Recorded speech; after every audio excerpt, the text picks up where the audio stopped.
Most people walk past them every single day. They grow along sidewalks, in backyard corners, in the quiet edges of gardens where no one is paying attention. Plants that our grandparents knew by name, plants that healers, homesteaders, and early settlers relied on long before pharmacies lined every street in America. But somewhere along the way, that knowledge faded. Modern medicine replaced it. Industrial agriculture simplified it. And slowly, the quiet relationship between people and the plants around them was forgotten. What if I told you that some of the most useful medicinal plants in history are still growing all around you right now? Some in your lawn, some in your kitchen, some you may have pulled out as weeds. And two of the most surprising ones, the plants at number 19 and number 20, might already be growing in your yard, completely unnoticed. These aren't exotic jungle herbs or rare mountain flowers. They're ordinary plants, but their history is anything but ordinary, because for centuries, they kept people alive. Let's begin. The first plant is one many homeowners fight a constant battle with: dandelion. Scientifically known as Taraxacum officinale, this bright yellow flower has been dismissed as a lawn invader for decades. But historically, it was considered one of the most valuable medicinal plants in Europe and North America. Early settlers carried dandelion seeds with them across the Atlantic. Not accidentally, intentionally. They knew its leaves supported digestion. Its roots were roasted into coffee-like tonics. Its sap was used on skin conditions. In traditional herbal medicine, dandelion was prized for supporting liver function and cleansing the body after long winters of preserved foods. And perhaps most remarkable of all, it grows almost anywhere. Poor soil, compacted clay, gravel driveways. Dandelion thrives where other plants struggle. To grow it intentionally, simply allow a patch of lawn or garden corner to remain undisturbed. Full sun or partial shade works equally well. It asks for almost nothing, yet quietly gives everything. Next comes a plant that looks delicate but hides a surprisingly resilient history: yarrow. Its scientific name is Achillea millefolium, and legend says it was used by the soldiers of Achilles on ancient battlefields. For centuries, yarrow was known as soldier's woundwort. The leaves were crushed and placed directly onto cuts to slow bleeding and reduce infection. American settlers relied on it for similar purposes while traveling across harsh landscapes. The plant spread slowly through underground rhizomes, forming soft, feathery patches in meadows and gardens. Modern gardeners often overlook it, but yarrow is incredibly drought-tolerant. Once established, it needs almost no watering. Planted in full sun with well-drained soil. Avoid over-fertilizing. It prefers lean conditions. A quiet healer. A battlefield survivor. Plant number 3 might already be growing along the edge of your property. Plantain. Not the banana relative you find in grocery stores.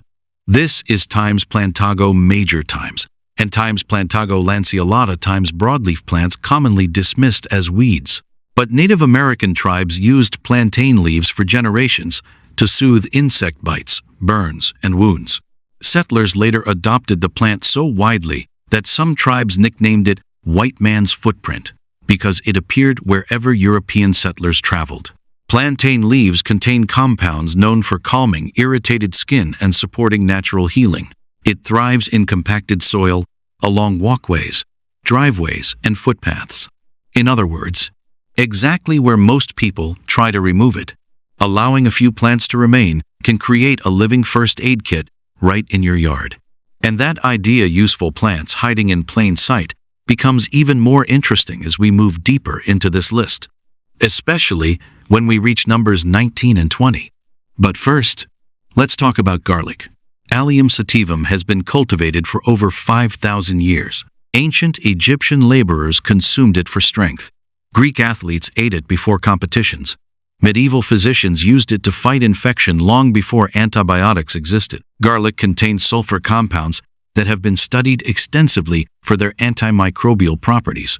But beyond its medicinal reputation, garlic is also one of the easiest crops to grow. Plant individual cloves in autumn, pointy side up, about 2 inches deep. By summer, each clove transforms into a full bulb. simple, reliable, and quietly powerful. The fifth plant looks almost too gentle to carry such a strong reputation.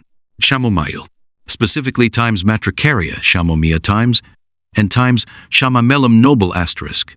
For centuries, chamomile tea has been used to calm nerves, aid digestion, and promote restful sleep. But its medicinal history goes far beyond bedtime tea. Ancient herbalists called chamomile the plant's physician because nearby plants often seemed to thrive when it grew close. Gardeners today still notice this effect. Chamomile prefers full sun and well-drained soil. It self-seeds easily, returning year after year with minimal care. Small white flowers, soft apple-like fragrance. A gentle remedy that has endured through centuries of human stress. Now consider peppermint. Mentha times piperita is so vigorous that many gardeners hesitate to plant it. And honestly, that hesitation is understandable. Peppermint spreads aggressively through underground runners, but historically, that aggressive growth was exactly why families valued it. Peppermint supported digestion, eased headaches, and was used as a cooling medicinal tea. During long journeys and harsh winters, peppermint leaves were often dried and stored alongside other herbal remedies. If you choose to grow it, plant peppermint in containers or contained garden beds. Give it moisture and partial sun, and it will provide a harvest that never seems to end. Plant number 7 is one many gardeners already grow without realizing its medicinal legacy. Thyme, Thymus vulgare. In medieval Europe, thyme symbolized courage, but its practical use was even more impressive. Thyme contains thymol, a compound with powerful antimicrobial properties. For centuries, it was used to preserve foods and support respiratory health. And unlike many herbs, thyme thrives in poor soil, dry conditions, rocky ground, full sun. It's a plant perfectly suited to modern drought-conscious gardening. Small leaves, massive resilience. Next is a plant with bright orange petals that once filled cottage gardens across America. Calendula, Calendula officinalis. Sometimes called pot marigold, calendula was widely used in traditional salves and skin treatments. The petals were infused into oils to soothe dry or damaged skin. During difficult times, when commercial medicine was scarce, families relied heavily on calendula preparations. Today it remains one of the easiest medicinal flowers to grow. It tolerates poor soil, blooms heavily, and reseeds itself generously. Plant it once, and it often returns for years. Speaking of plants that quietly return, let's talk about sage, Salvia officinalis. The Latin word salvia comes from times salvare asterisk, meaning to save or to heal. Ancient herbalists considered sage almost sacred. It was used for memory support, digestion, and immune health. But sage also happens to be remarkably drought-tolerant. Its silvery leaves reduce water loss, allowing it to survive in dry climates where many plants fail. Plant sage in full sun and well-drained soil. Avoid overwatering. It prefers life a little on the rugged side.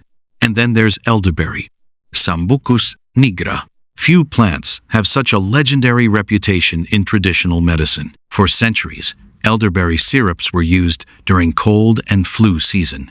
Native American tribes used different parts of the plant for immune support and fever relief.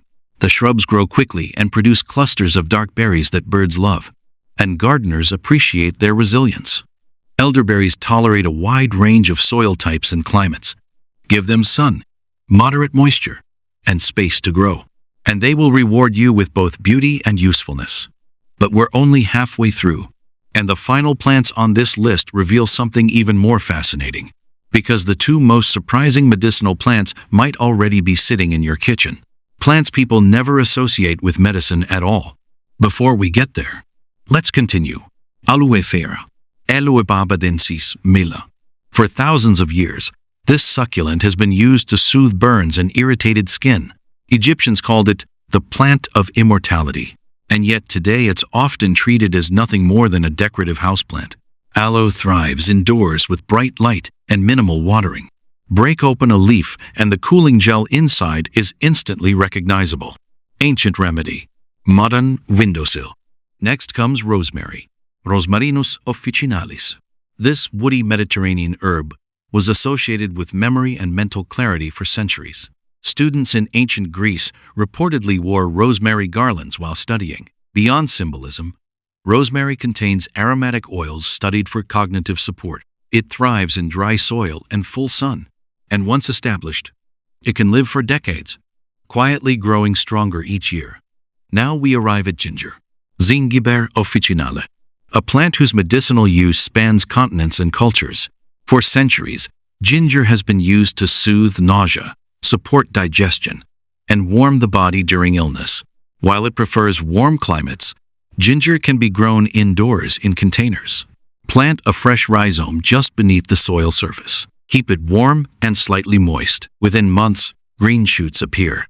A tropical medicine cabinet, growing in a pot. And that leads us to something most people never expect. The final two plants. Number 19. Surprises almost everyone. Cabbage. Brassica oleracea. Yes, cabbage. Historically, cabbage leaves were used as poultices to reduce swelling and inflammation. European folk medicine relied on them for joint pain and skin irritation. Even today, some natural health practitioners still use chilled cabbage leaves for soothing inflamed tissue. But cabbage also grows remarkably well in cool climates. Planted in early spring or late summer. Rich soil, consistent moisture. Simplicare, a humble vegetable with centuries of quiet medicinal use. And finally, number 20. Perhaps the most underestimated plant on this entire list. Onion, Allium chapa. For thousands of years, onions were used as both food and medicine. Ancient healers believed onions helped fight infection and strengthen the body. During epidemics in parts of Europe, sliced onions were sometimes placed in rooms in the belief they helped absorb illness from the air. While science has refined those ideas, onions still contain compounds studied for antimicrobial and anti-inflammatory effects. And like garlic, they grow easily. Plant small onion sets in loose soil with plenty of sunlight. Water occasionally. Wait patiently. And beneath the soil, a powerful plant slowly forms. What's remarkable about this entire list isn't just the plants themselves, it's how ordinary they are. None of them require rare seeds. None require complicated care. Most grow easily in backyards across